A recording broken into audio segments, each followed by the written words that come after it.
ప్రభువుని ఆరాధించిన అనుభవంతో మనం బలలో కూడా పాలు పొందనంటున్నాం. దానికి ముందు ఆరాధన కొరకు దేవుని వాక్యాన్ని మనం వింటున్నాం. చూడండి, హెబ్రీ పత్రిక 13వ అధ్యాయం, హెబ్రీ 13:15 వచనం. బైబిల్ తీసుకో. హెబ్రీ 13:15. దయచేసి మీ బైబిల్స్ తీసి చూడండి. హెబ్రీ 13వ అధ్యాయం 15వ వచనం అందరం కలిసి చదువుకుంటాం. హెబ్రీ 13:15 వచనం. లేకపోతే 14-15 వచనాలు చదువుతాం. 14-15 వచనాలు చదువుతాం. హెబ్రీ 13వ అధ్యాయం 14-15 వచనాలు కలిసి చదువుతాం. నిలవరమైన పట్టణము మనకిక్కడ లేదు కానీ ఉండబోతున్న దాని కోసము ఎదురు చూస్తున్నాము. కాబట్టి ఆయన ద్వారా మనము దేవునికి ఎల్లప్పుడూ స్తుతియాగము చేయుదము, అనగా ఆయన నామమును ఒప్పుకొనుసు జిహ్వాఫలమును అర్పించుదము. మళ్ళీ చదువుతాం. 14-15. బైబిల్ చదవడం మీదే మీ ఫోకస్ ఉంచండి. వాక్యం చదివేటప్పుడు, వాక్యం చెప్పేటప్పుడు మీ ఫోకస్ అంతా బైబిల్ ధ్యానం మీదే ఉండాలి. 14-15 వచనాలు మళ్ళీ చదువుతాం. నిలువరమైన పట్టణము మనకి ఇక్కడ లేదు కానీ ఉండబోతున్న దానికోసము ఎదురు చూస్తున్నాము. కాబట్టి ఆయన ద్వారా మనము దేవునికి ఎల్లప్పుడూ స్తుతియాగము చేయుదము, అనగా ఆయన నామమును ఒప్పుకొనుసు జిహ్వా ఫలమును అర్పించుదము. దేవుని సహాయం కొరకు చిన్న ప్రార్థన చేద్దాం. మోకరించండి.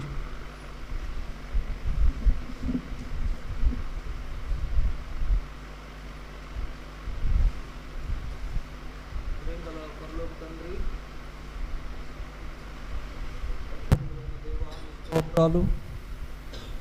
మీ యొక్క ఏర్పాటును బట్టి మమ్మల్ని మీ సన్నిధికి తీసుకొచ్చారు. మిమ్మల్ని ఆరాధించినట్లుగా మాకు సహాయం చేయండి. మమ్మలను బలపరచము, మాతో మాట్లాడము. ప్రభువా, ఎట్లా ఆరాధించాలో నేర్పించండి, సహాయం చేయండి. నీ పరలోకపు ఏర్పాటును బట్టి మేము ఆరాధించినట్లు మాకు సహాయం చేయండి. మాలో ఉన్న నాయన మరి అననుకూలమైన పరిస్థితులన్నీ కూడా తొలగించి మిమ్మల్ని ఆరాధించినట్లు ప్రతి ఒక్కరిని సిద్ధపరచము. ప్రభువా, మేము మా జిహ్వా ఫలమును మీ సన్నిధిలో మీకు అర్పించడానికి సహాయం చేయండి. మా నోటితో మీ నామాన్ని ఒప్పుకుంటూ నిన్ను హెచ్చించి ఆరాధించి పూజించినట్లు సహాయం చేయండి. తోడుగా ఉండుము.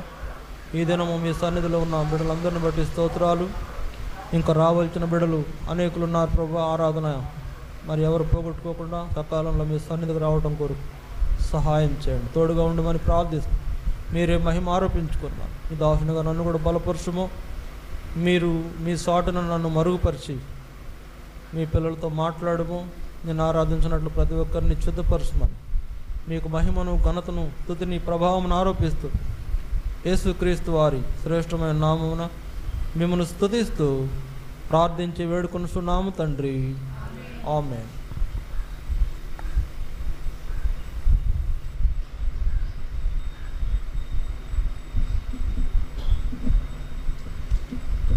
ఇక్కడ రాయబడిన మాటల్లో మనము దేవునికి మరి ఎల్లప్పుడూ స్తుతియాగము చేయుట అనే అనుభవము మనం కలిగిన వారికి ఉండాలని ఇక్కడ వాక్యం ద్వారా మనకు హెచ్చరిక చేయబడుతుంది. మరి ఎట్లా, ఎందుకు మన స్తుతియాగము దేవునికి అర్పించాలి అనంటే, మనము ఉండబోయే పట్టణము ఇది కాదు కానీ రాబోచున్న లోకము కొరకు మనం ఎదురు చూస్తున్నాం కనుక పరలోక రాజ్య సంబంధులంగా మనము నిర్ణయించబడిన వారం కనుక మనం దేని కొరకైతే ఎదురు చూస్తున్నామో దాని కొరకు మనం సిద్ధపరిచిన వాడు ప్రభువే కనుక మనం ఏం చేయాలంటే ఆయన ద్వారా, యేసు ప్రభువు ద్వారా మనం దేవునికి ఎల్లప్పుడూ స్తుతియాగము చేయుదము అని ఇంకొక మాట ఏమన్నాడంటే, అనగా ఆయన నామమును ఒప్పుకొనుసు జిహ్వా ఫలమును అర్పించుదుము. కనుక ఆయన నామమును ఒప్పుకొనుసు జిహ్వా ఫలమును అర్పించుట. కనుక మన జీవితాల్లో మనము ఆయన నామాన్ని ఒప్పుకునే వారముగా ఆ జిహ్వా ఫలాన్ని అర్పించే అనుభవంలో మనం ఉండవలసిన అవసరత ఇక్కడ వాక్యం ద్వారా మనకు జ్ఞాపకం చేయబడుతూ ఉంది. చూడండి, ఎందుకు మనం దేవునికి స్తుతియాగం చేయాలంటే మనము పరలోక సంబంధులంగా చేయబడినాం కనుక స్తుతియాగము చేయాలి. మనది ఈ లోకం కాదు. ఈ లోకంలో మనము శాశ్వతంగా ఉండబోవట్లేదు. మనకు ఒక లోకాన్ని దేవుడు నిర్మాణం చేశాడు, పరలోక రాజ్యమును నిర్మాణం చేశాడు. కనుక దానికోసం మనం ఎదురు చూస్తున్నాం. లేదా ఇంకో మాట ఏంటంటే వెదుగుతున్నాం. పరలోక రాజ్యం కొరకు కనిపెట్టుచూ ఉన్నాం.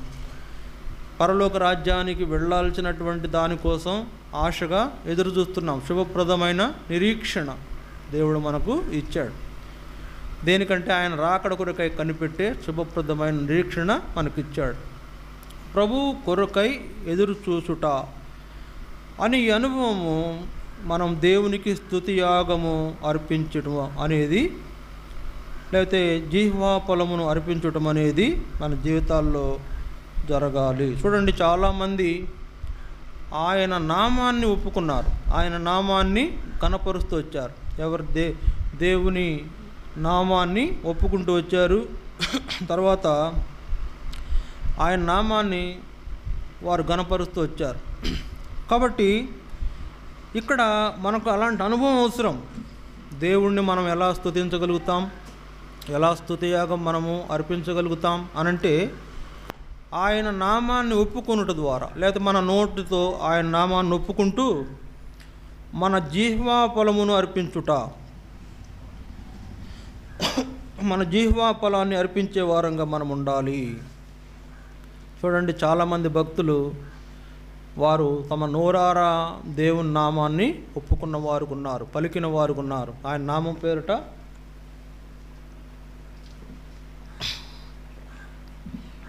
వారు మరి దీవించబడిన వారు ఉన్నారు. కనుక అందుకనే మనం కూడా కొన్ని పాటలు కూడా పాడతాం, అన్ని నామముల కంటే పైనామం. చూసారా, యేసు ప్రభు నామము అన్ని నామముల కంటే పైనామం. అందుకనే భక్తుడు పేతురు ఇట్లా అన్నాడు. చూడండి, మనం చూస్తాం అపోస్తుల కార్యములు 4వ అధ్యాయం 12వ వచనంలో పేతురు ఏమన్నాడంటే, అపోస్తుల కార్యములు 4:12 పేతురు ఏమన్నాడు, మరి ఎవని వలనను రక్షణ కలుగదు, ఈ నామముననే మనము రక్షణ పొందవలెను గాని ఆకాశము క్రింద మనుషులలో ఇవ్వబడిన మరి ఏ నామమున రక్షణ పొందలేము. కనుక పేతురు నొక్కి చెప్తున్నాడు ఈ విషయం ఏంటంట, ఎవని వలన రక్షణ కలుగదు, ఈ నామముననే మనము రక్షణ పొందవలెను గాని ఆకాశము క్రింద మనుషులలో ఇవ్వబడిన మరి ఏ నామమున రక్షణ పొందలేము.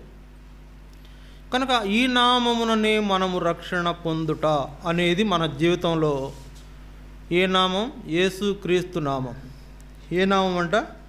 యేసుక్రీస్తు నామం. అందుకనే 10వ వచనంలో చూడండి, 10వ వచనంలో మీరందరూ ఇశ్రాయేలు ప్రజలందరూ తెలుసుకొనవలసినదేమనగా మీరు సిలువ వేసినట్టు మృతుల్లో నుండి దేవుడు లేపినట్టు నజరేయుడైన యేసుక్రీస్తు నామము వలననే వీడు స్వస్థత పొంది మీ ఎదుట నిలుస్తున్నాడు. ఈ మాట చూడండి, నజరేయుడైన యేసుక్రీస్తు నామముననే స్వస్థత, యేసుక్రీస్తు నామముననే రక్షణ.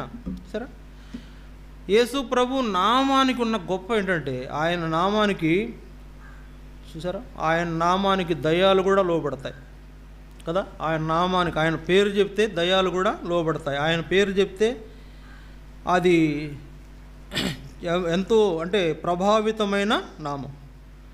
అందుకనే మరి అంటే యాకోబు పత్రికలో కూడా ఒక మాట రాశారు. చూడండి, యాకోబు పత్రిక 2వ అధ్యాయం చూసారా, అక్కడ ఒక మాట ఉంది. యాకోబు పత్రిక 2వ అధ్యాయం 19వ వచనం. యాకోబు పత్రిక 2:19 దేవుడొక్కడే అని నీవు నమ్ముతున్నావు, అలాగ నమ్ముట మంచిదే. దయ్యములను నమ్మి వణుకుచున్నవి. దయ్యములు కూడా ఆయనకు వణుకుచున్నవంట. దయ్యములు కూడా నమ్మి వణుకుచున్నవి. ఇక్కడ దయ్యాలు కూడా ఆయన నామానికి భయపడేవి ఉంటాయి. అలాంటి నామం మన ప్రభు అయిన యేసుక్రీస్తు నామం. కనుక అన్ని నామముల కంటే పైనామం. అందుకని పేతురు అంత గట్టిగా నొక్కి చెప్పగలిగాడు, ఈ నామముననే రక్షణ, ఈ నామముననే స్వస్థత. ఈ నామమునే మనం రక్షించబడుతూ వచ్చాం. తర్వాత బలహీనలైనటువంటి వారు ఎవరైనా ఉంటే వారికి ఈ నామమునే స్వస్థత. మనం ప్రార్థన చేసేటప్పుడు కూడా ఏం చేస్తాం? యేసుక్రీస్తు నామమున ప్రార్థన చేస్తాం. యేసుక్రీస్తు నామముకున్న పవర్ ఏంటంటే, అది పరలోకంలో మన యొక్క ఏదైతే మనం చేసిన ప్రార్థనా విన్నపాలు ఉంటాయో వాటికి మధ్యవర్తిత్వం వహించే నామం. అందుకేనంట యేసు ప్రభువుని గురించి వాక్యంలో రాయబడింది, దేవుడొక్కడే. తర్వాత ఎక్కడుంది ఆ మాట?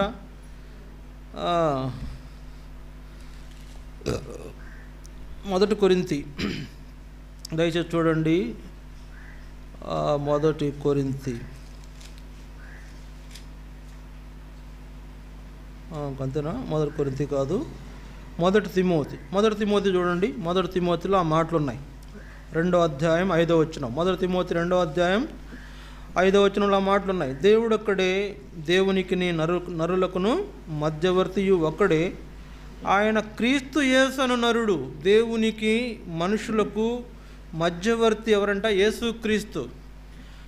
దేవునికి మనకు మధ్యవర్తిగా ఉన్న యేసు ప్రభు. అందుకని మనం యేసు ప్రభు నామమునే ప్రార్థిస్తాం, యేసు ప్రభు నామమునే ఆరాధిస్తాం. ఎందుకు? దేవుని నామాన ఆరాధన చేయకూడదా? ఇక్కడ రాయబడిన ప్రకారం అవకాశం లేదు. ఎందుకంటే ఈయన మధ్యవర్తి. ఈయన ద్వారా తప్ప మనం దేవుని దగ్గరకు వెళ్ళలేం. ఈయన అక్కడ మనల్ని పరిచయం చేయకపోతే మనకు అక్కడ గుర్తింపు లేదు.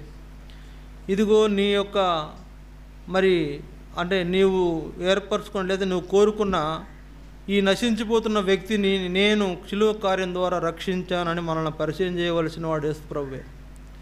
కాబట్టి యేసు ప్రభు నామము గొప్పది.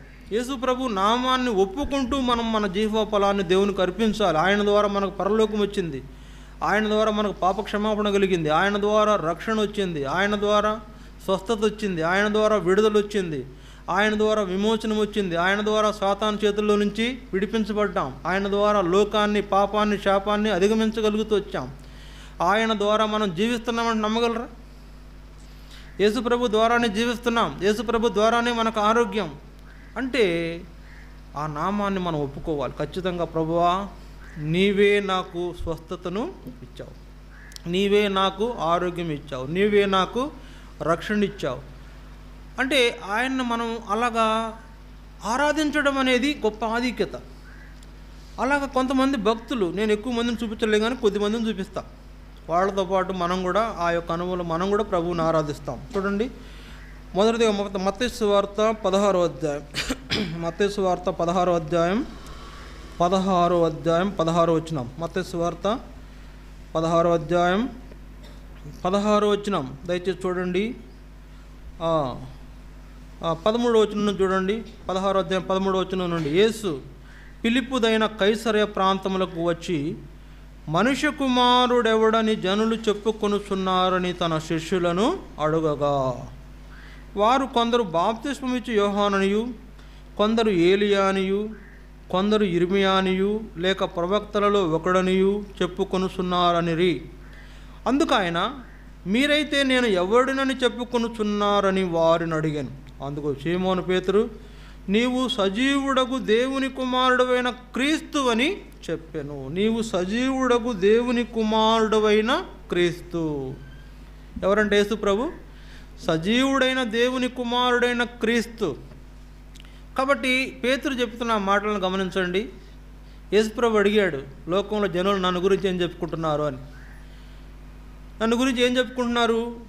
ఆ ప్రాంతంలో ప్రజలు నన్ను గురించి ఏమనుకుంటున్నారు, జనులు ఏమనుకుంటున్నారు అని యేసుప్రభు అడిగితే వాళ్ళు చెప్తున్న మాట ఏంటంటే, కొందరు బాప్తిస్మిచ్చే యోహానులా ఉన్నాడు, కొందరు ఏలియాలా ఉన్నాడు, కొందరు ఇర్మియాలా ఉన్నాడు అని చెప్పుకుంటున్నారు ప్రభువా అని.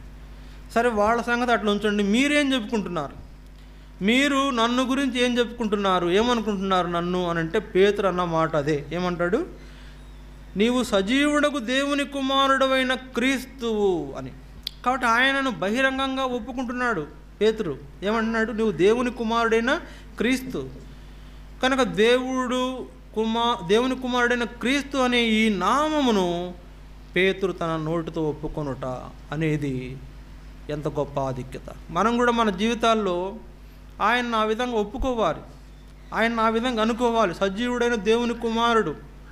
సరే, ఇంకా అనేకమైన విషయాలు కూడా పేతురు మరి అక్కడ జ్ఞాపకం, ఆ మాటలను బట్టి మనకు జ్ఞాపకం చేయబడే సంగతులు ఏంటంటే, నీవు సజీవుడైన దేవుని కుమారుడైన క్రీస్తువు అని అంటే కింద ఏమనుంది? అభిషిక్తుడవు. లేకపోతే క్రీస్తు అనే పదానికి అభిషిక్తుడు, యేసు అనే పదానికి రక్షకుడు. యేసు అనే పదానికి రక్షకుడు. కాబట్టి నువ్వు మా రక్షకుడవు, నువ్వు మా రక్షకుడవు, నీవు మా యొక్క పాపము విమోచించడానికి వచ్చిన మా రక్షకుడవు అని అక్కడ ఆయన నామాన్ని ఒప్పుకొనుట ద్వారా అక్కడ యేసుప్రభు మెచ్చుకున్నాడు అతను. చూడండి 16వ వచనం 17వ వచనంలో, అందుకు యేసు, సీమోను బర్ యోనా, నీవు ధన్యుడవు, పరలోకమందున్న నా తండ్రి ఈ సంగతి నీకు బయలుపరచనే కానీ నరులు నీకు బయలుపరచలేదు. కనుక పరలోకమందున్న నా తండ్రి బయలుపరిచిన విషయాన్ని నువ్వు చెప్పావు. ఏంటంట? నువ్వు సజీవుడైన దేవుని కుమారుడైన క్రీస్తు అని ఎవరు నేర్పించారంట? పేతురుకు దేవుడే చెప్పాడంట. ఈయన నా కుమారుడు క్రీస్తు, లేకపోతే యేసు క్రీస్తు, రక్షకుడైన అభిషిక్తుడు. కాబట్టి ఆ విధంగా పేతురు తన యొక్క నోటితో ఆ విధంగా ఒప్పుకుంటున్నాడు యేసుప్రభుని. అందుకని మనం ఏం చేయాలంటే ఆయన నామమును ఒప్పుకొనుసు మన జిహ్వా ఫలమును అర్పించాలి. కనుక ఆయన నామాన్ని అక్కడ ఒప్పుకున్నాడు పేతురు. ఇంకెవరైనా చెప్పారా?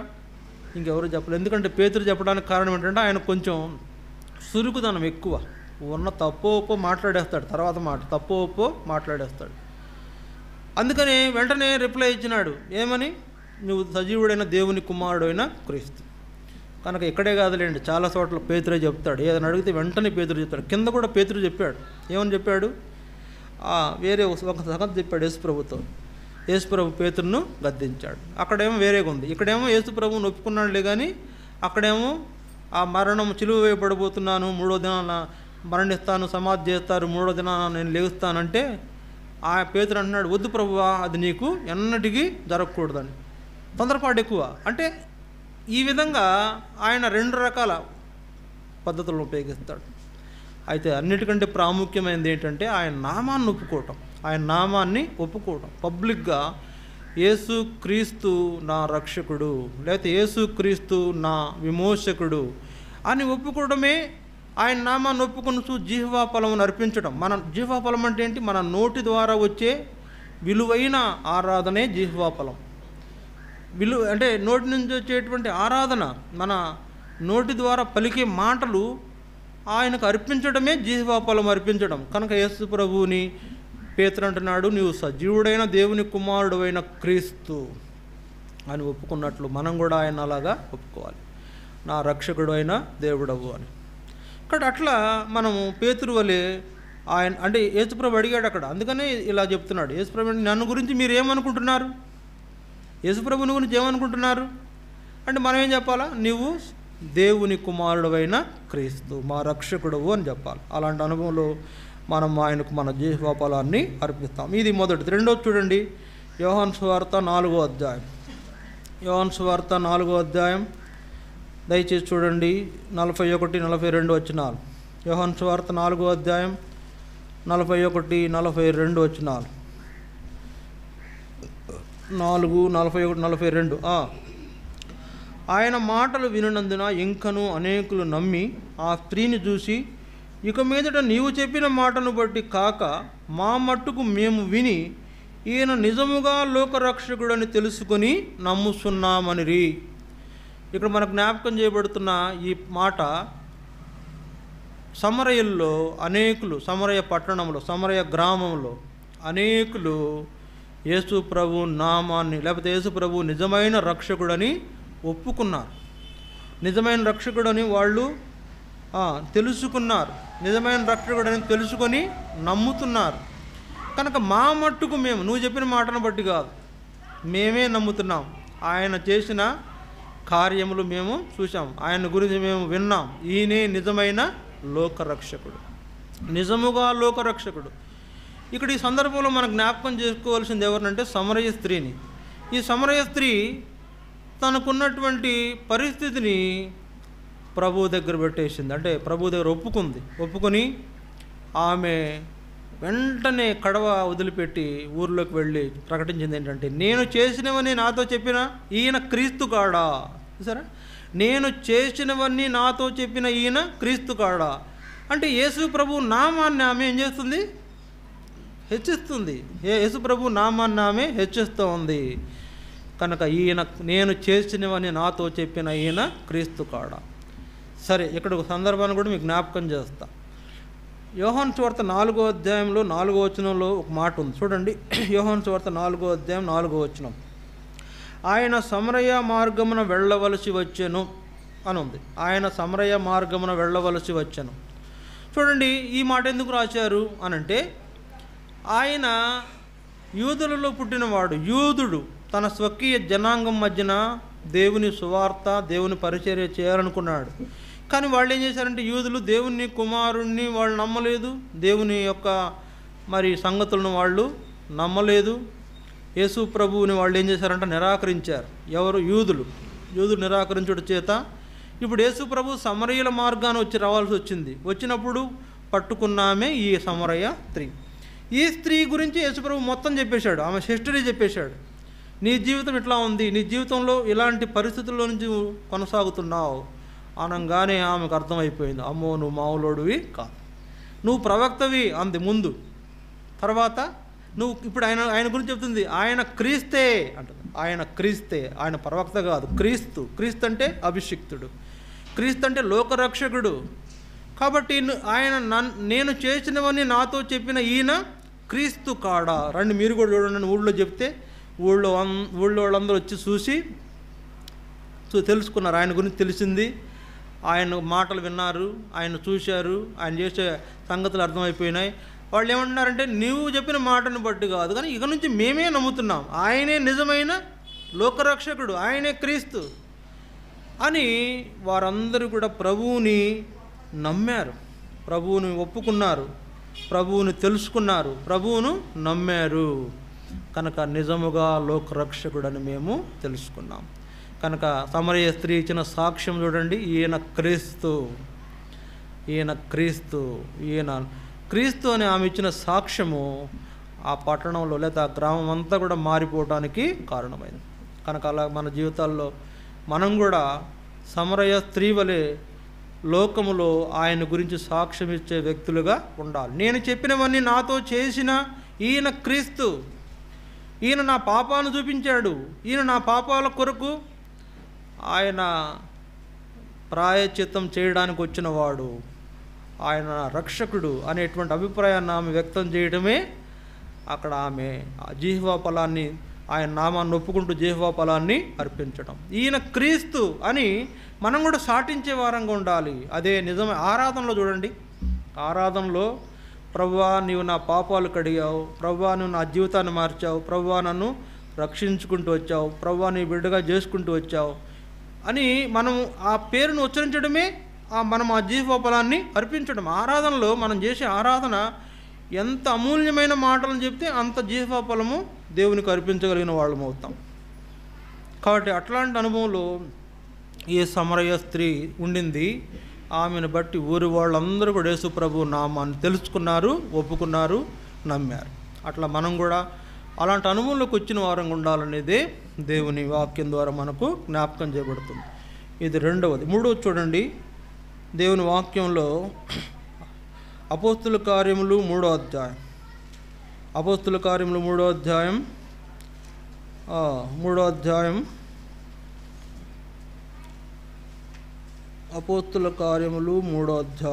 6వ వచనం, అంతటా పేతురు, వెండి బంగారములు నా యొద్ద లేవు గాని నాకు కలిగినదే నీకు ఇచ్చుచున్నాను, నజరేయుడైన యేసుక్రీస్తు నామమున నడువుమని చెప్పి వాని కుడి చేయి పట్టుకొని లేవనెత్తాను. వెంటనే వాని పాదములను చీలమండలను బలము పొందాను. వాడు దిగ్గున లేచి నిలిచి నడిచెను, నడుచుచు గంతులు వేసు దేవుని స్తుతించుచు వారితో కూడా దేవాలయంలోనికి వెళ్ళెను. ఇక్కడ మూడవదిగా మనం చూస్తున్న సందర్భంలో యేసుక్రీస్తు నామమున స్వస్థత. పేతురు యోహాను ఏం చేస్తున్నారంట? దేవాలయానికి వెళుతున్నారంట. దేవాలయానికి వెళుతుంటే అక్కడ దేవాలయం వెలుపల ఒకడు భిక్షం అడుక్కుంటున్నాడు. కుంటివాడు భిక్షం అడుక్కుంటున్నాడు. అక్కడ ఆ భిక్షం అడుక్కుంటూ ఉండగా వెళుతున్నారు, పేతురు యోహాను వెళుతూ ఉండగా వాళ్ళని చూసి వీళ్ళ దగ్గర ఏమైనా దొరుకుతుందేమో అని ఆశించాడు. వాళ్ళని అడిగాడు, అయ్యా నాకు సహాయము చేయండి. వాళ్ళు ఏమంటున్నారు? వెండి బంగారములు మా యొద్ద లేవు, వెండి బంగారాలతో మాకు పని లేదు, మేము ఒక వరం కలిగి ఉన్నాం, లేకపోతే ఒక శక్తిని కలిగి ఉన్నాం. అదేంటంటే యేసుక్రీస్తు నామము అనే శక్తి. కనుక ఆ నామమున నేను లేచి నడువు అంటే వాడు లేచి నడిచాడు. యేసు ప్రభు నామమున లేచి నడిచాడు. అది సంగతి. వీళ్ళేం చేయలే, వీళ్ళేం వైద్యం ఏం చేశారా? ఆముదం బట్టరండి రాద్దాం, కొబ్బరి నూనె బట్టరండి రాద్దాం, కొబ్బరి నూనె రాసి ప్రార్థన చేద్దాం, ఏం లేదు అక్కడ. ఒకటే యేసు నామమున, యేసుక్రీస్తు నామమున లేచి నడువు అంటే లేచి నడిచాడు. కనుక యేసుక్రీస్తు నామములో శక్తి ఉన్నది, అది అక్కడ వెల్లడిపరచబడింది. యేసుక్రీస్తు నామంలో ఏముందంట? శక్తి. ఆ శక్తి మనిషిలో ఉన్న బలహీనతను కూడా తొలగించేదిగా ఉంది, ఆ మనిషిలో ఉన్నటువంటి రోగాలను తొలగించేదిగా ఉంది, ఆ మనిషి దౌర్బల్యాన్ని తీసివేసేదిగా ఉంది. కనుక ఆ వ్యక్తి ఆ రోజున యేసు ప్రభు నామమున స్వస్థత పొంది ఏం చేశాడు? లేచి నిలిచి నడిచెను, నడుచుచు గంతులు వేసు దేవుని స్తుతించుచు వారితో కూడా దేవాలయంలోనికి వెళ్ళాడు. అది సంగతి. యేసు ప్రభు నామంకి ఎంత అక్కడ ఆ విధమైనటువంటి ఏమంటారు దాన్ని ప్రచారం వచ్చిందో చూడండి. ఇప్పుడు దేవాలయంలో కూర్చున్నవాడు, దేవాలయం బెలపడున్నవాడు దేవాలయంలో వచ్చాడు, వీడెవడరా? వీడు అక్కడ కూర్చున్నవాడే కదా.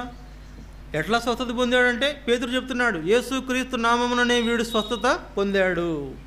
అంతేకాదు వాళ్ళు ఇంకో మాట కూడా చెప్పారు 4:12లో, ఏ నామమును ఎవని వలనను రక్షణ కలుగదు, ఈ నామముననే మనము రక్షణ పొందవలెను. యేసు ప్రభు నామమున రక్షణ పొందాలని నొక్కి చెప్పింది అక్కడే. కాబట్టి యేసు ప్రభు నామమున స్వస్థత పొందిన వ్యక్తి లేచి నిలిచి నడుచుచు, తర్వాత నడిచెను, నడుచుచు గంతులు వేసు దేవుని స్తుతించుచు దేవాలయంలో ప్రవేశించిన ఒక అంగవైకల్యం కలిగిన వ్యక్తి. కనుక యేసు ప్రభు నామమునకున్న ఆ యొక్క పవరు లేదా శక్తి అతనిలోకి వచ్చినప్పుడు అతని యొక్క అంగవైకల్యం తొలగించబడి దేవుని స్తుతించి దేవాలయంలో ప్రవేశించేవాడుకున్నాడు. దేవాలయంలో ప్రవేశించి దేవుడిని స్తుతించేవాడుకున్నాడు. కనుక అక్కడ పేతురు నొక్కి చెప్తున్నాడు, యేసుక్రీస్తు నజరేయుడైన యేసుక్రీస్తు నామముననే వీడు స్వస్థత పొందినవాడు. కనుక ఆ రీతిగా ఆ కుంటివాడు కూడా యేసు ప్రభు నామాన్ని అంటే అడిగి ఉంటారు కదా, ఎట్లా స్వస్థత పొందావు, నిన్ను ఎవరు స్వస్థపరిచారు, ఎట్లా నిన్నదా అక్కడ కూర్చున్నావు మెట్ల కింద, ఇప్పుడు మెట్లకి పైకి వచ్చావు, ఏందిరా సంగతి అంటే, ఆయన ఎవరో వచ్చాడయ్యా, నేనేదో భిక్షం వేస్తాడు అనుకుంటే భిక్షం ఇవ్వలేదు, కానీ వెండి బంగారాలు మా యొద్ద లేవు, కానీ యేసు నామం అన్నాడు అనగానే నాకు ఎక్కడ లేని బలం వచ్చేసిందండి. చెప్పాడా లేదా? అంతే, అదే ఒప్పుకోవడం అంటే. యేసుక్రీస్తు నామమున నేను స్వస్థ పొందానని చెప్పడమే ఆయన నామాన్ని ఒప్పుకుంటూ జిహ్వా ఫలాన్ని అర్పించడం.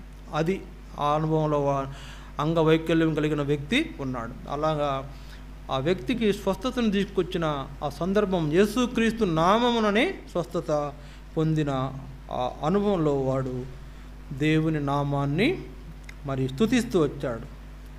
దేవుని నామాన్ని స్తుతించి దేవాలయంలోకి ప్రవేశిస్తూ వచ్చాడు. అలాంటి వాళ్ళుగా మనం కూడా మనకుండే బలహీనతల్లో, అంగవైకల్యములో, అనారోగ్యములో, పాపపు రోగముతో నిండిన మనల్ని కూడా ప్రభు అట్లనే దేవాలయంలోనికి తీసుకొచ్చాడు. ఒకప్పుడు దేవాలయం వెలుపట అంగవైకల్యం గల వాళ్ళం, కుంటివాళ్ళం, గుడ్డివాళ్ళం, నడవలేక నడుస్తూ ఉన్నవాళ్ళం, మరణానికి పాత్రులైన వాళ్ళం, మరణ ఛాయలలో ఉన్నవాళ్ళం. ఇప్పుడు అదంతా తొలగించబడి దేవాలయంలో ప్రవేశించి ఆయనను స్తుతించుచు దేవాలయంలో ప్రవేశించే అనుభవంలోకి వచ్చిన వారము. కనుక అట్లనే మనం కూడా ఆయన నామాన్ని ఒప్పుకుంటూ జిహ్వా ఫలాన్ని అర్పించాలి. ఇది 3వ. 4వ చూడండి, అపోస్తుల కార్యములు 9వ అధ్యాయం.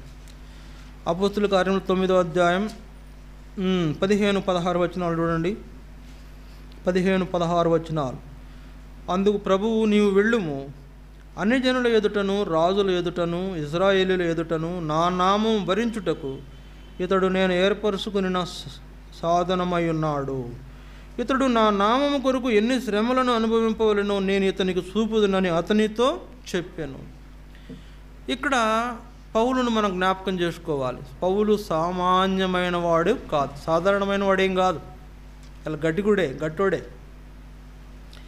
ఆయన గమాలియేలు పాదాల దగ్గర విద్యాభ్యాసం చేసినవాడు, అంటే ధర్మశాస్త్రం నేర్చుకున్నవాడు, బెన్యామీను గోత్రంలో పుట్టినవాడు, ఆరి తేరినవాడు, అన్ని రంగాల్లో నిపుణుడు అంటే అతనికి ఎన్నో రకాల టాలెంట్స్ ఉన్నాయి. చదువు ఉంది, తర్వాత ఏముంది, ఇంకా ధర్మశాస్త్ర విధులు పాటించేటువంటిది ఉంది, గురువు దగ్గర శిష్యరికం చేసేది ఉంది. అంతేకాదు అక్కడ అధికారుల్లో నిలవైన వాడు, అంటే అధికారులందరికీ పరిచయమైన వాడు, పేరు గలవాడే, మామూలుడేం కాదు. వాళ్ళ నాన్న కూడా కోటీశ్వరుడు, డబ్బులు గలవాడే. అన్నీ ఉన్నాయి, కానీ ఒకటే లేదు, ఏం లేదు, గుణము లేదు. ఈ గుణము లేదు అతనికి. ఆ గుణం ఏంటంట? అతని గుణం ఏంటి? మామూలుగా ఆయనే చెప్పాడు, నేను పూర్వము హింసకుడను, దోషకుడను, హానికరుడను.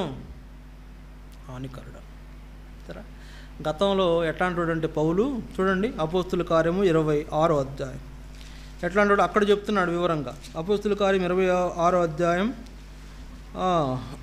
26వ అధ్యాయం 9వ వచనం చూడండి.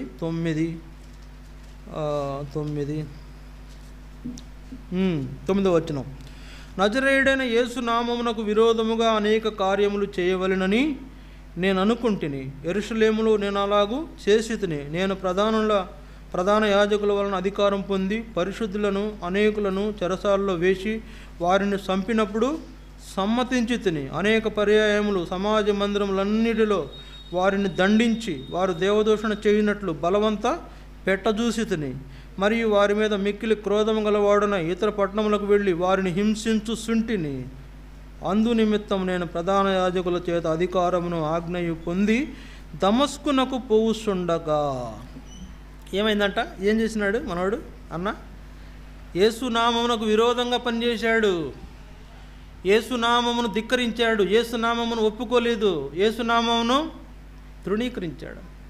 కనుక యేసునామం పేరిట ఎవరైనా భక్తి చేస్తుంటే వాళ్ళని హింసించాడు, వాళ్ళని దూషించాడు, వాళ్ళను చంపడానికి సమ్మతించాడు. కనుక ఇలాంటి వాడు ఈ దినాన్న యేసుక్రీస్తు నామమును ఏం చేశాడు? తన భుజాలపైకి ఎత్తుకున్నాడు. యేసుక్రీస్తు యొక్క సువార్తను తన భుజాల మీదకి ఎత్తుకున్నాడు. యేసుక్రీస్తు పరిచర్యకు అతను ఒక మూల ఖమ్మంగా నిలబడ్డాడు. యేసుక్రీస్తు పరిచర్యకు ఖండాంతరాలకు దాని పరిచర్యను తీక్కిల్ని వాడుకున్నాడు. బహుబలంగా పనిచేశాడు. ముందేమో యేసుప్రభు నామాన్ని ఒప్పుకోలే. అందుకే 9వ అధ్యాయంలో ఆయన దమస్కుకు వెళుతున్నాడంట. ఎందుకు వెళుతున్నాడు? అక్కడ ఉన్న క్రైస్తవుల్ని చాలా ఇబ్బందులు పెట్టాలని వెళుతున్నాడు.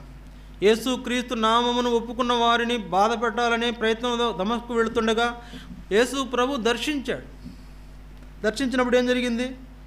ఒక స్వరం విన్నాడు. ఏమంట? సౌలా సౌలా నీవేళ నన్ను హింసిస్తున్నావు. యేసు ప్రభుని హింసించాడంట. సంఘాన్ని హింసిస్తున్నటువంటి పరిస్థితి యేసు ప్రభువుకి అర్థమైంది ఏంటంటే, ఇతడు సంఘాన్ని కాదు నన్నే హింసిస్తున్నాడు. కనుక అలాంటి పరిస్థితిలో ఉన్న ఆ యొక్క సౌలు ఇప్పుడు ఆయన యేసు ప్రభు నామాన్ని భరించేవాడుగా మారిపోయాడు. యేసు ప్రభు అన్నాడు, అతడి నా నామమును భరించుటకు నేను ఏర్పాటు చేసుకున్న సాధనం, అతడు నా నామము కొరకు ఎన్ని శ్రమలు అనుభవించవలెనో నేను అతనికి చూపిస్తాను. కనుక యేసు ప్రభు నామాన్ని ఖండాంతరాలు దాటించినవాడు. అంతకుముందు యేసు ప్రభు గురించి యూదుల్లోనే తెలుసు, మహా అయితే కైసరయ ఆ ప్రాంతాల వరకు తెలుసు, గలిలయ సమరయ ప్రాంతాల వరకు తెలుసు, అంత్యొకయ అంతవరకు తెలుసు. కానీ ఈయన వచ్చిన తర్వాత ఆసియా ఖండమంతా కూడా దాన్ని వ్యాపింపజేశాడు. ఆసియా కాదు, ఐరోపా ఖండానికి కూడా తీసుకెళ్ళాడు. తర్వాత వేరే ఖండాలు ఇంకా ఉన్నాయి, ఆ ఖండాలకు కూడా తీసుకెళ్ళాడు. అంటే ఖండాలకు యేసు ప్రభు నామాన్ని భుజాన్ని మోసుకుని పోయినాడు అంతే. ఆయన కొరకు ఎన్నో శ్రమలను భరిన ఈ యొక్క పౌలు యేసు ప్రభు నామాన్ని అడిగాడు.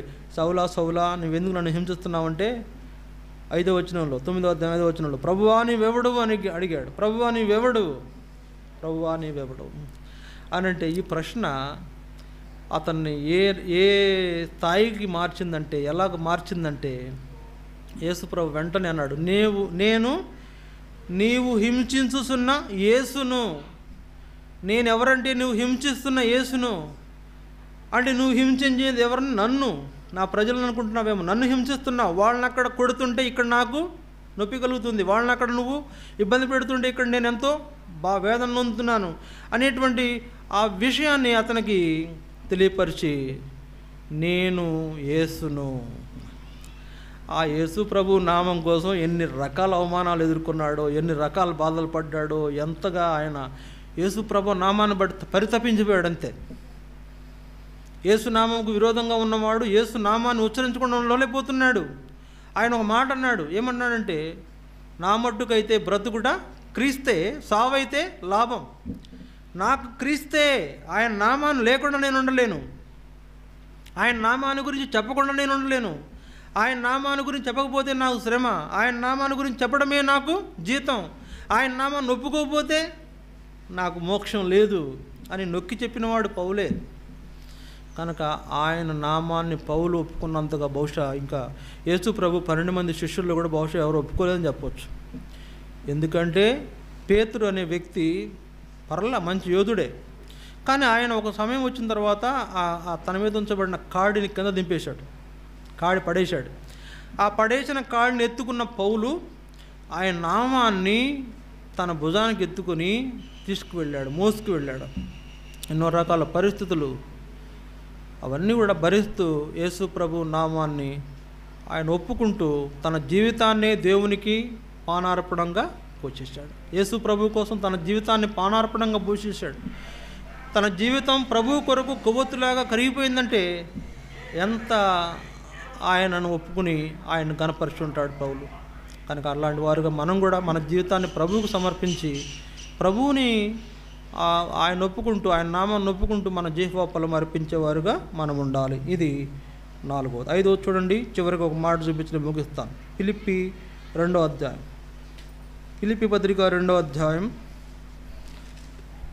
9, 10, 11 వచనాలు ఉంటే చూడండి. 9, 10, 11. ఫిలిప్పీ 2వ అధ్యాయం. అందుచేతను పరలోకమందున వారిలో కానీ, భూమి మీద ఉన్నవారిలో కానీ, భూమి క్రింద ఉన్నవారిలో కానీ ప్రతి వాని మోకాలను యేసు నామమున వంగునట్లు, ప్రతి వాని నాలుకయు తండ్రి అయిన దేవుని మహిమార్థమై యేసు క్రీస్తు ప్రభువు అని ఒప్పుకున్నట్లు దేవుడు ఆయనను అధికముగా హెచ్చించి ప్రతి నామమునకు పైనామమును ఆయనకు అనుగ్రహించెను. కనుక యేసు ప్రభు ఇక్కడ మనకు జ్ఞాపకం చేయబడుతున్న సందర్భం ఏంటంటే, పరలోకములో ఉన్నవాళ్లే కానీ, భూమి మీద ఉన్న వారిలోనే కానీ, భూమి క్రింద ఉన్న వారిలోనే కానీ, చూసారా 3 లోకాలను చెప్తున్నాడు. పరలోకంలోనే కానీ, భూమి మీద ఉన్నవారే కానీ, భూమి క్రింద కూడా ఉన్నారంట కొందరు. ఎవరు? భూమి క్రింద పాతాళంలో ఉన్నారు కొందరు. ఎవరు వాళ్ళు? కొన్ని ఆత్మలు ఉన్నాయి అక్కడ, కొన్ని ఆత్మలు ఉన్నాయి అక్కడ ఉన్న ఎవరు కూడా వారందరిలో ప్రతి వాని మోకాలును యేసునామమున వంగునట్లు, ప్రతి వాని నాలుకయు తండ్రి అయిన దేవుని మహిమార్థమై యేసుక్రీస్తు ప్రభు అని ఒప్పుకున్నట్లును దేవుడు ఆయనను అధికముగా హెచ్చించి ప్రతి నామమునకు పైనామము ఆయనకు అనుగ్రహించాడు. ప్రతి నామమునకు పైనామము అనుగ్రహించాడు. యేసు ప్రభు నామం ఎక్కడ పెట్టాడంట? దేవుడు పైన పెట్టాడు. ఇక అంతకంటే ఎత్తైన నామం ఎవరికి లేదు. ఇక ఎందుకు యేసు ప్రభువుని ఆ స్థాయిలో దేవుడు పెట్టాడు? ఫిలిప్పీలో పౌలు ఎందుకు ఈ విషయాన్ని జ్ఞాపకం చేస్తున్నాడు అని అంటే, మనం ఆలోచిస్తే పైకి వెళ్ళాలి. పై వచనాలకు వెళ్తే అర్థమవుతుంది. ఆయనంట యేసు ప్రభు మన కోసం పరలోకాన్ని విడిచాడు, మన కోసం సింహాసనం విడిచాడు, మన కోసం దేవునితో సమానంగా విడిచిపెట్టుట గొప్ప భాగ్యం అని ఎంచుకోలేదు. మన కోసం తన సర్వస్వాన్ని విడిచి ఈ లోకానికి దిగి వచ్చాడు. నశించిపోతున్న మనల్ని వెతుకు రక్షించడం కొరకై కలువరి చిలువలో రక్తము కార్చాడు. ఆయన మన కొరకు కలువరి చిలువలో నలిగి వేలాడిపోయినాడు. ఆయన మన కొరకు కలువరి చిలువలో యాగమైపోయినాడు, బలియాగమైపోయినాడు. ఆ బలియాగం అయిపోయిన యేసు ప్రభు 8వ వచనం చూడండి. ఆ 7, 8 వచనాలు మనం చూస్తే, మనుషుల పోలికగా పుట్టి దాసుని స్వరూపమును ధరించుకొని తను తానే రిక్తునిగా చేసుకొనెను. మరియు ఆయన ఆకారమందు మనుషుడిగా కనబడి మరణం పొందినంతగా, అనగా శిలువ మరణం పొందినంతగా విధేయత చూపించిన వాడై తన్ను తాను మన కోసం ఆయన తగ్గించుకున్నాడు. మన కోసం ఆయన తగ్గించుకున్నాడు. ఏం తగ్గింపు? సింహాసనం విడిచిపెట్టాడు. ఏంటి తగ్గింపు? దేవునితో సమానంగా ఉంటాను విడిచిపెట్టాడు. ఏంటి తగ్గింపు? పరలోకాన్ని విడిచిపెట్టాడు. మన కోసం చిలువ మరణానికి అప్పగించుకున్నాడు. చిలువకు విధేయత చూపించాడు. చిలువకు విధేయత చూపించి తను తాను తగ్గించుకున్న కారణం చేత దేవుడు ఈయన ఏం చేశాడు? అన్ని నామముల కంటే పైనామంగా పెట్టేశాడు. ఇంకా ఆ ప్లేస్ ఎవరు భర్తీ చేయలేనంత ఎత్తైన నామం యేసు ప్రభు నామం. ఇక ఆ ప్లేస్ ఎవరు భర్తీ చేయలేరు. అటువంటి ఆయన చిలువ కార్యం ద్వారా మనకు లభించిన ఈ ఆధిక్యత, ఆయన ఎదుట మనలను ఏంటంట, మన మోకాలు వంగునట్లు, మనం ఆయన నామాన్ని ఒప్పుకునేటట్లు ఆయన నామం హెచ్చించబడుతూ వచ్చింది. ఆయన నామమున మనం మోకరించాలి. ఆయన నామమున మనం మోకాళ్ళు ఉంచాలి. ఇక అంతే, ఇక దానికి ఏమీ లేదు. ఇంకా నేను ఈ సంగతిని మరీ జ్ఞాపకం చేసేది ఏంటంటే, మోకాళ్ళు ఆయన ఎదుట మాత్రం ఖచ్చితంగా మోకాళ్ళు వంచాలి. ఖచ్చితంగా ఉంచాలి. ఈరోజు కాకపోతే ఒకరోజు ఉంచుతావు అంతే. ప్రతి ఒక్కరూ ఈ లోకంలో ఉన్న వారందరూ రక్షించబడిన వారే కాదు, రక్షణ లేనివారు ఎవరైనా సరే ఆయన ముందు మోకరించాల్సిందే. ఆయన ఎదుట మోకాళ్ళు వేయాల్సిందే. ఆయన నామాన్ని ఒప్పుకోవాల్సిందే. అయ్యా, ఇంతకాలం మీ నామాన్ని మేము గుర్తించలేదు, ఇంతకాలం మీ నామ గొప్ప సంగతి, మీ నామంకున్న గొప్ప విషయాన్ని మేము గుర్తించలేదు. కానీ నీ నామం ఎంతో గొప్పది, నీ నామం మహోన్నతమైనది, నువ్వు భూమి మీద ఎంతో మహోన్నతమైన వ్యక్తివి. అంతేకాదు పరలోక సంబంధమైనటువంటి ఆధిక్యతలు కలిగినటువంటి నామము నీ నామం. ఎక్కడున్నాడు యేసు ప్రభు? పరలోకంలో ఉన్నాడు. ఎక్కడున్నాడు? తండ్రి కుడిపార్శ్వమున ఉన్నాడు. తండ్రి కుడిపార్శ్వమున ఉన్నాడు. యేసు ప్రభు అంట దేవుని కుడిపార్శ్వమున ఉన్నాడంట. ఇప్పుడు ఆయన మన తరపున అక్కడ ఉన్నాడు. కనుక అలాంటి యేసు ప్రభువుకు కలిగిన ఆధిక్యత ఏంటంటే, మనకు ఆయన రక్షకుడుగా దొరికాడు, మనకు ఆయన స్నేహితుడిగా దొరికాడు, మనకు ఆయన విమోచకుడిగా దొరికాడు. కనుక మా విమోచన కొరకై నువ్వు రక్తం కార్చావు, మా విమోచన కొరకై కలువరిచిలో మరణం పొందావు. అందుకొరకు నీ స్థాయిని తగ్గించుకుని మమ్మలను హెచ్చించాలని చూశావు. కనుక నీ నామము మహోన్నతమైనది, నీ నామము ఎదుట మేము సాగిలపడి ఆరాధిస్తున్నాం అని చెప్పగలగాలి మనం. ఫిలిప్పీ సంఘస్థులకు ఇది చాలా ప్రాముఖ్యం. ఫిలిప్పీ సంఘంలో ఆ విధంగా పౌలు హెచ్చరిక చేశాడు. అలాగే మనం కూడా మంచి మనసు గలవారమై యేసుక్రీస్తు నామాన్ని ఒప్పుకుని మన యొక్క జీవోపలాన్ని ఆయనకు అర్పించడం అనేదే నిజమైన ఆరాధన. అలాంటి వారుగా అనేక మంది భక్తులు ఆయన నామాన్ని ఒప్పుకున్నారు. సాతానే ఒప్పుకున్నాడు. మనం ఎందుకు ఒప్పుకోకూడదు? సాతాను ఒప్పుకున్నాడు. అయితే ఇంకో విషయం గమనించాలి. ఇప్పటి వరకు ఒప్పుకోని వాళ్ళు ఉన్నారు కొందరు. ఎవరంటే యూదులు యేసు ప్రభు నామాన్ని ఒప్పుకోలే. కానీ మనము ఆయన నామాన్ని ఒప్పుకునేవారుగా చేయబడ్డాం. మనకు ఆ పరలోకము అనుగ్రహించాడనేటువంటి సంగతి మనకు తెలియజేయబడింది. రేపు పరలోకంలో మనం ఆయనతో కలిసి ఉండడానికి వెళ్ళబోతున్నాం అనే సంగతి మనకు తెలిసినప్పుడు మనము ఆయన నామాన్ని ఒప్పుకుంటూ జీవోపలాన్ని అర్పించడమే నిజమైన ఆరాధన. అలాగ మనం ప్రభువును ఆరాధిస్తాం. ఒకరి తర్వాత ఒకరు ప్రభువును ఆరాధించండి.